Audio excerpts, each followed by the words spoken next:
রাসূলুল্লাহ সাল্লাল্লাহু আলাইহি ওয়াসাল্লাম বলেছেন, বুখারীর বর্ণনায় এসেছে, যখন কোনো মৃত ব্যক্তিকে দাফন করা হয় এবং তার আত্মীয়রা ৪০ কদম দূরে চলে যায়, তখন ফেরেশতারা কবরের মধ্যে এসে উপস্থিত হন। তারা মৃত ব্যক্তিকে ৩টি প্রশ্ন করেন: তোমার প্রভু কে, তোমার দ্বীন কি, তোমার নবী কে? কিন্তু কিছু কিছু কবরের ক্ষেত্রে ফেরেশতারা এসে দেখবেন কবরের মধ্যে কোনো লাশ নেই।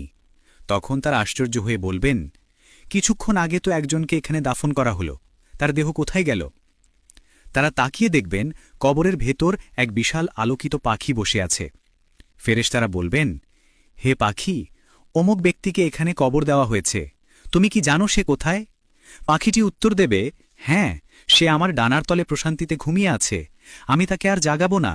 সে আল্লাহর প্রিয় বান্দা, সে দুনিয়াতে আল্লাহর ইবাদত করেছে, নামাজে কুরআন তেলাওয়াত করেছে, জিকির করেছে, তাহাজ্জুদ পড়েছে এবং সূরা মুলক, সূরা ইয়াসিন ও সূরা ওয়াকিয়া প্রতিদিন পাঠ করেছে। আমি সেই কোরআন যার তেলাওয়াত সে করত।